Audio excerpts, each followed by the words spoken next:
Asambleísta Virgilio Hernández.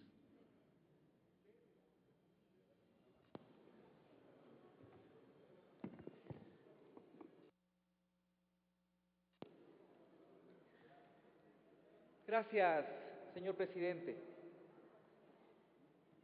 A mí me parece también importante que en el marco de esta asamblea podamos tener esta discusión respecto de un tema crucial, de un tema fundamental, como es el planteamiento de referéndum para enmendar la Constitución y también el planteamiento de realizar consulta respecto de otros temas que son de importancia o que a criterio del presidente de la República son de trascendental importancia.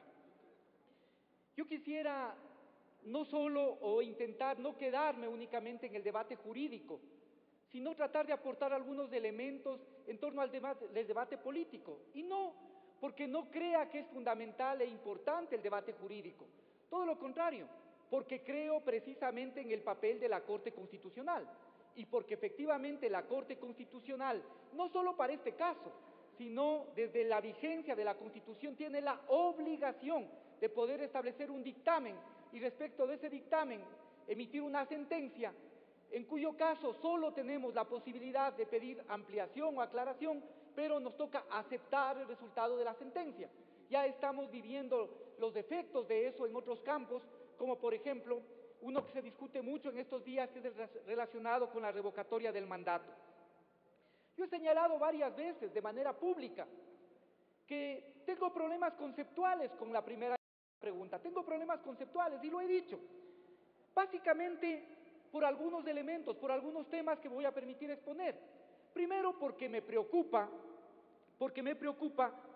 que pongamos en el ambiente de la sociedad o establezcamos que el tema de la Constitución y la ley es el único problema para evitar el tema o para poder superar los problemas que tenemos de seguridad. Eso sí me preocupa, porque efectivamente enfrentar adecuadamente y tener políticas de Estado de seguridad implica mucho más que la reforma de la Constitución y de la ley. Implica tener políticas absolutamente claras en todo sentido, implica la reforma de la policía y de los cuerpos de seguridad, implica tener la posibilidad de generar políticas de Estado de mediano y largo plazo, de tener políticas coordinadas entre el gobierno nacional y los gobiernos locales. Por lo tanto, y creo que esto hay que decir muy claro, la ley, la reforma de la ley puede mejorar sustancialmente cómo operan, cómo funcionan los operadores de justicia, pero no es el único mecanismo a través del cual se van a resolver los problemas de seguridad. El segundo problema que he planteado es precisamente el tema de poner el acento en la ley y no en los operadores de justicia, que ese es un tema que no podemos dejar de mencionar. Cuando en el país nos dicen que en los 2 últimos años se establecieron 40.066 caducidades y que el 90% está en Guayaquil, uno dice, algo está pasando. O cuando se nos dice que en los 2 últimos años se establecieron 6.400 medidas sustitutivas, de las cuales 250 se establecieron en delitos sexuales y el 60% se aplicaron a delitos que pueden ser considerados graves. Uno dice, ¿es un problema de la ley o es un problema de los operadores de justicia? Y eso no podemos dejar de ver. Ese es un punto de partida importante, porque si las cosas habrían funcionado bien en el tema de la justicia, no habríamos tenido la necesidad de establecer este debate ni esta discusión. Si la justicia, que ahora parece que todo el mundo defiende y que todo el mundo se olvida, precisamente de los males que ha tenido, la justicia está secuestrada ahora. La justicia ahora está sirviendo a determinados intereses y está haciéndose de la vista gorda de los intereses de la ciudadanía. Eso pasa ahora. Por eso nos estamos planteando esta discusión y este debate. Ahora tenemos ese problema. Ahora hay poderosos grupos de interés que controlan las Cortes de Justicia. O que aquí ya nos hemos olvidado que antes el capo de la justicia era el señor Javier Neira.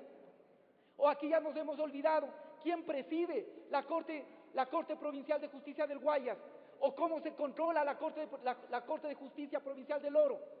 Aquí hay cosas claras y así podríamos mencionar todas y cada una de las cortes o muchas de las cortes de este país y podríamos ver que ahí hay un secuestro efectivo de la justicia. ¿Por manos de quién? por manos de grupos fácticos. Obviamente, esos temas me generan preocupación. Y claro, si uno analiza, si uno mira, si eso se ajusta, las preguntas al texto constitucional, uno puede tener una respuesta. Obviamente, por eso se está planteando la enmienda, porque en este momento, con este marco constitucional, no se podría operar reformas a la ley si no se modifica primero el marco constitucional. Pero aquí, y el general Paco Moncayo ha señalado algo importante, la Corte tiene que hacer un análisis, y ese análisis, de acuerdo a lo que dicen las declaraciones de los instrumentos internacionales respecto a derechos humanos, pondera y tiene que ponderar, y ahí también podríamos entrar en un largo debate sobre la teoría de los derechos y lo que tiene que ver con la ponderación, pero tiene que ponderar el tema del derecho a la vida, el derecho a la libertad y a la seguridad, contemplada como parte del mismo derecho, y eso es lo que le corresponde hacer a la Corte. Por eso, a mí me admira que precisamente sobre la primera pregunta, que yo creo que es donde tiene que realizarse efectivamente ese análisis de ponderación, no haya mayor observación y más bien se repare sobre los otros temas. Creo que este es un tema que debemos analizar, y lo vuelvo a señalar, y por eso quisiera hacer un segundo argumento. Aquí nos encargamos de descalificar, de decir si es que tiene o no sentido, tiene o no legitimidad la Corte Constitucional, y después nosotros mismos flaqueamos en nuestro argumento, cuando ahora sí nos parece que lo que ha planteado la jueza ponente es adecuado, en cambio la posición de los otros jueces es inadecuada. Estamos utilizando un argumento que finalmente termina siendo falaz, porque nosotros mismos desvirtuamos esta posibilidad de que los jueces constitucionales en su conjunto, la Corte en su conjunto, pueda establecer una sentencia sobre la cual el pueblo ecuatoriano tendrá que decidir. Esto es lo fundamental. ¿Cómo logramos que esa Corte vaya teniendo cada vez mayor institucionalidad en un régimen constitucional? Eso es fundamental, porque en la Corte estará de ahora en adelante siempre la interpretación de la Constitución. Porque precisamente en un Estado constitucional lo que se busca es que exista una máxima instancia que sea capaz de distinguir lo que es constitucional de lo que no es, lo que restringe derechos y al mismo tiempo establecer estas ponderaciones que en este caso se está planteando. Por ello me parece que es fundamental que la Corte pueda establecer y que todos podamos leer con atención ese dictamen y a partir de eso también profundizar la discusión en el plano jurídico de los temas que están sujetos a la consulta. Y este es otro de los temas que yo quisiera también mencionar, colegas asambleístas. Aquí estamos partiendo del tema de que el pueblo ecuatoriano no tiene capacidad. Todos reconocemos el derecho del pueblo soberano a pronunciarse, pero estamos planteando que el pueblo ecuatoriano, o en las intervenciones estamos suponiendo que el pueblo ecuatoriano no tiene capacidad ni de debatir de temas complejos, ni tampoco de discernir si fuera del caso. Y la historia política del Ecuador, la del propio Ecuador, pero también podemos ver ejemplos de otros países, nos demuestra que esto no es cierto. Nos demuestra que en el pueblo ecuatoriano en 1994 le plantearon varias preguntas y el pueblo ecuatoriano fue capaz de discernir y plantear en una sí, en la que creía que era adecuada y en otras no. Como por ejemplo, decir sí a reconocer el voto de los ecuatorianos en el extranjero, pero al mismo tiempo, y el voto de los independientes, a decir no para que se hagan o que estas elecciones sean en distritos. Y esos temas también pueden ser absolutamente complejos y si queremos así pueden ser de técnica jurídica. Sin embargo, el pueblo ecuatoriano pudo discernir y votar de manera distinguiendo en cada caso. En 1995, le queda un minuto. En 1995, al pueblo ecuatoriano le plantearon 11 preguntas. Un mes antes, del 78% de los ecuatorianos iba a votar favorablemente. Pero después, finalmente, el 25 de noviembre, el pueblo ecuatoriano votó por 11 veces no en todas las 11 preguntas que se le plantearon. Aquí se ha mencionado muchas veces el tema del coronel Chávez. Cuando el coronel Chávez tenía 75% de popularidad, perdió una consulta popular. Por lo tanto, el pueblo ecuatoriano sí tiene capacidad para debatir, para discutir y, si es del caso, discernir.